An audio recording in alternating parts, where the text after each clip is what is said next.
seul mérite nos actions de grâce. Voilà pourquoi, chers amis connectés de partout, à partir de nos différents canaux sur les réseaux sociaux, je vous invite avec moi de lire le psaume 103.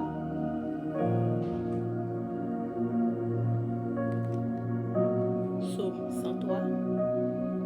Mon âme, bénis l'Éternel, que tout ce qui est en moi bénisse son Saint-Nom. Mon âme, bénis l'Éternel, et n'oublie aucun de ses bienfaits. C'est lui qui pardonne toutes tes iniquités, qui guérit toutes tes maladies.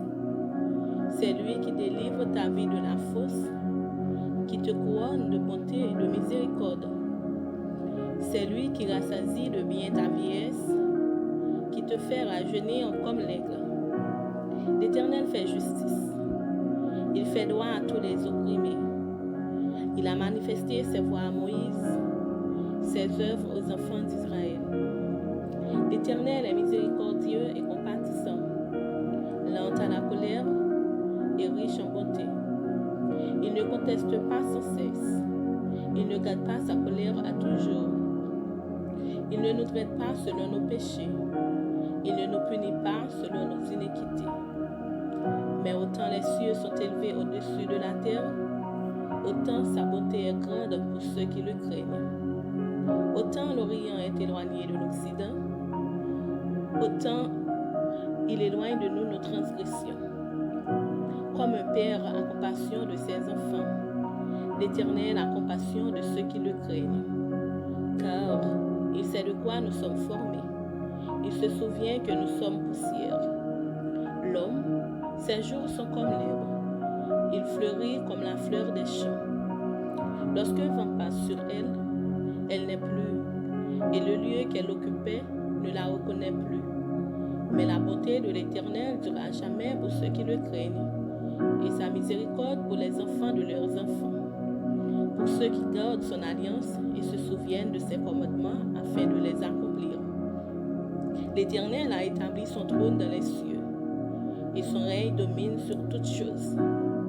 Bénissez l'Éternel, vous ses anges, qui êtes puissants en force et qui exécutez ses ordres, en obéissant à la voix de sa parole.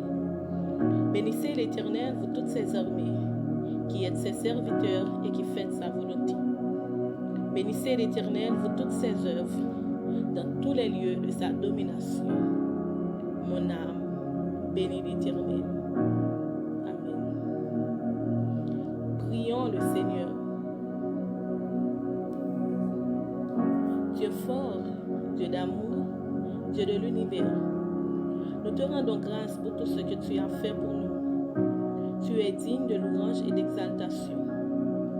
Toi seul es saint. Seigneur, prépare les cœurs qui sont assoiffés d'écouter ta parole. Nous te demandons, Dieu, de nous assister, afin que ta parole accomplisse tes desseins dans nos cœurs. Déjà, nous comptons sur ta fidélité. Au nom de Jésus, nous t'adressons cette prière. Amen. Amen. Encore, mes chers amis, salutations à vous. En guise de rappel, nous sommes ensemble ce matin dans le but de rendre action de grâce à l'Éternel pour ces 12 mois d'existence de l'Église de foyer de communion. N'est-ce pas merveilleux?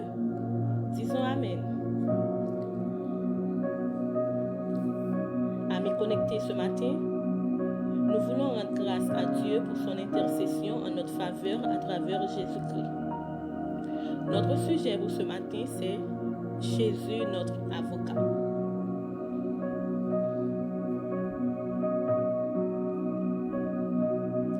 Dans la première épître de Jean, le chapitre 2, dans ce passage, Jean, le disciple que Jésus aimait, l'apôtre de l'amour, nous exhorte clairement de ne pas pécher.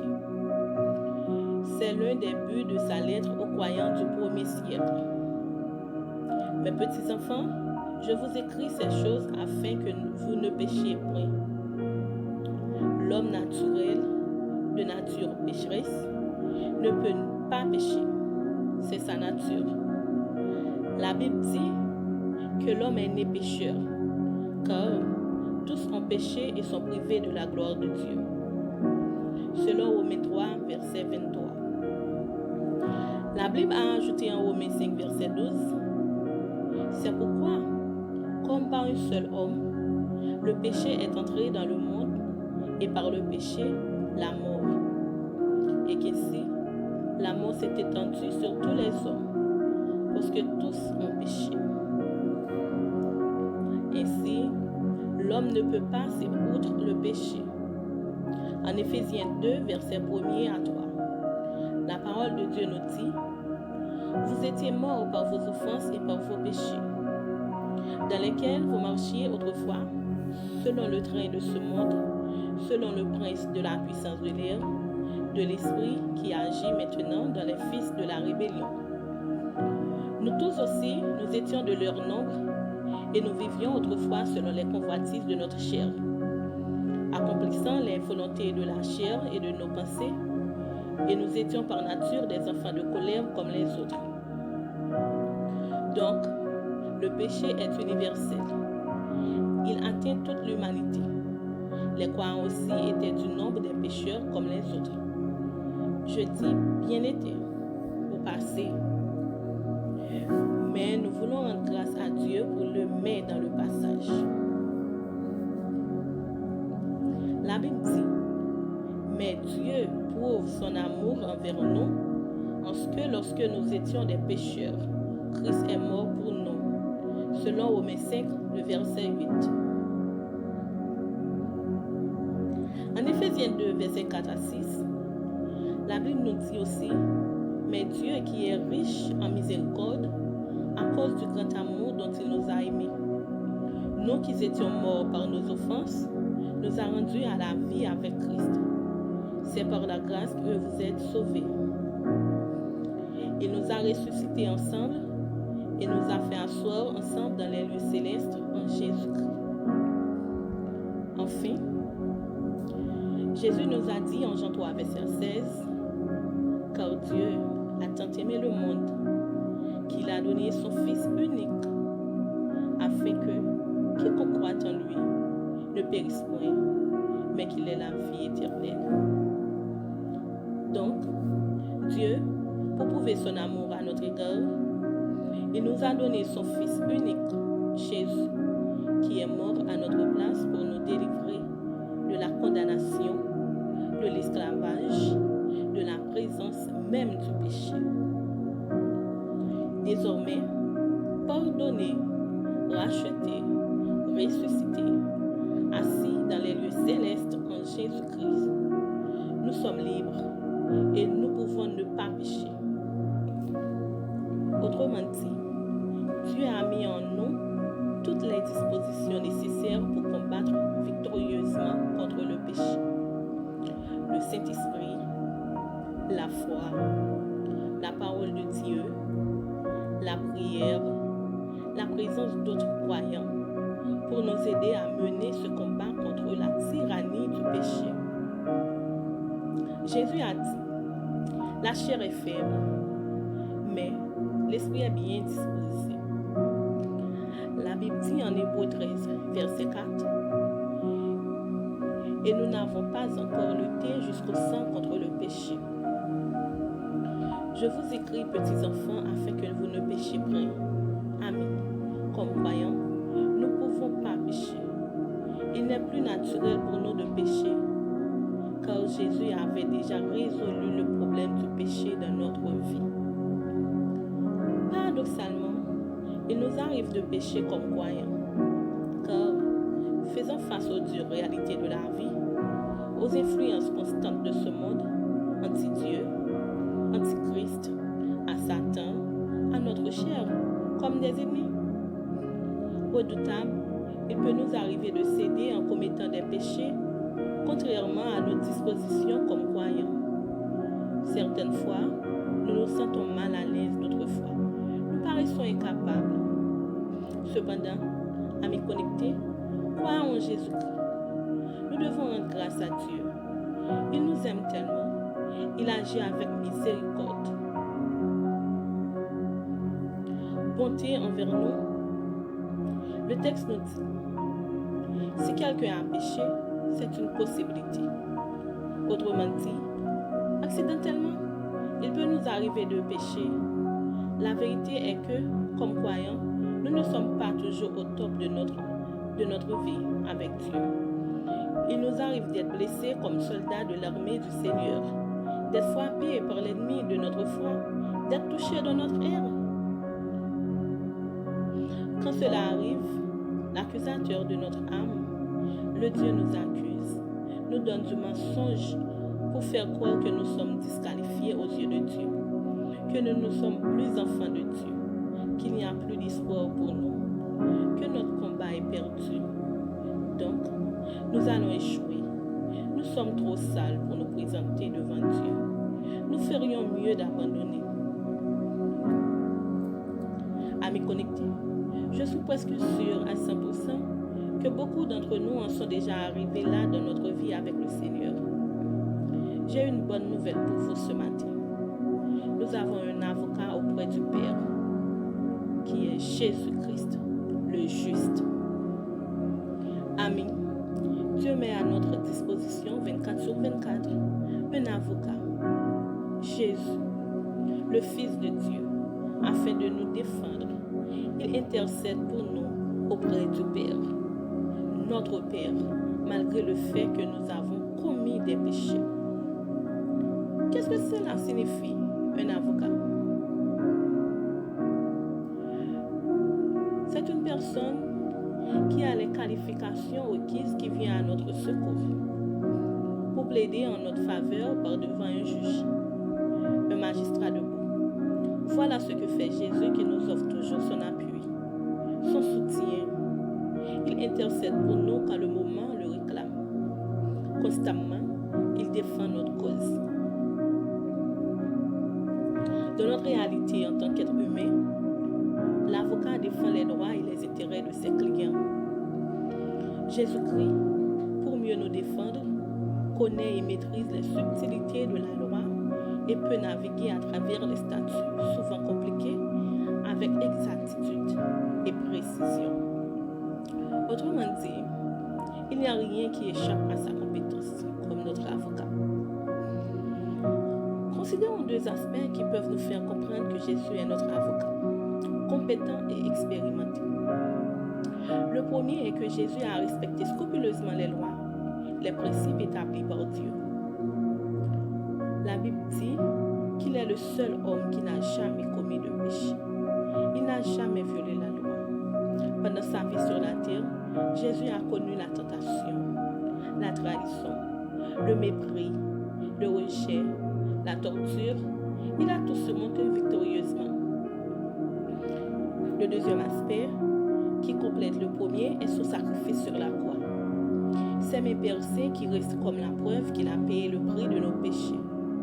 Il est lui-même une victime expiatoire pour nos péchés. C'est-à-dire que Jésus a satisfait les exigences de sainteté de Dieu concernant le châtiment pour les péchés. Il a ainsi apaisé la colère de Dieu. Voilà, mes connectés, l'avocat compétent que Dieu met à notre disposition. Il peut nous défendre, car, outre sa nature divine, ses expériences victorieuses sur la tentation, sur la mort, le prix qu'il a payé pour nos péchés, font de Jésus notre avocat le plus doué, le plus qualifié. C'est un encouragement pour nous comme croyants. Célébrons notre Dieu ce matin. Jésus est notre avocat.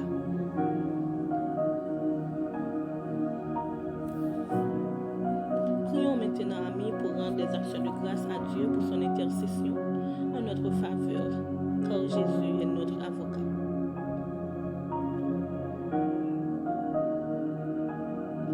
Adorable tendre Père céleste en Jésus-Christ, nous te rendons grâce ce matin pour tes grâces, tes faveurs, ta bonté, ta miséricorde, ton amour manifesté quotidiennement envers nous. Nous bénissons ton nom saint et glorieux.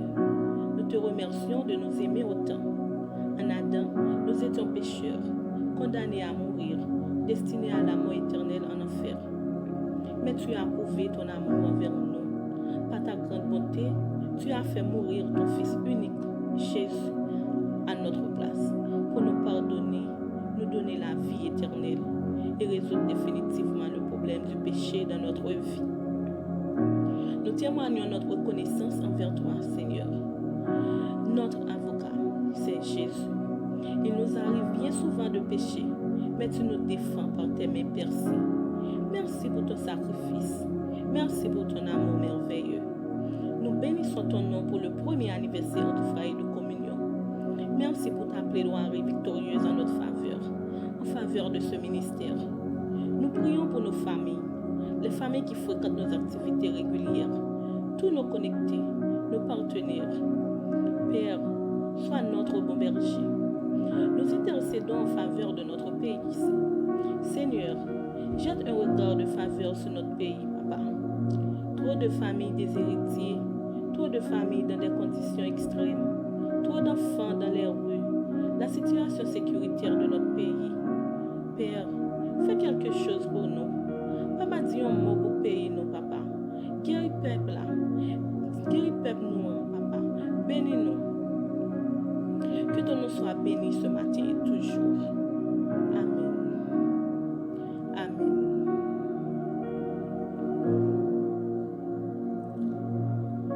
Chers amis connectés de partout, si vous participez avec nous et que vous n'avez pas encore confessé Jésus comme Sauveur et Seigneur de votre vie, sachez que vous avez besoin d'un avocat compétent comme Jésus. Faites la paix avec Dieu ce matin. Saisissez cette occasion aujourd'hui pour entrer dans le plan de succès de Dieu. Il est dit dans la Bible, si vous entendez sa voix, n'endurcissez pas vos cœurs. Veuillez prier avec moi pour engager votre destinée bienheureuse avec le Seigneur.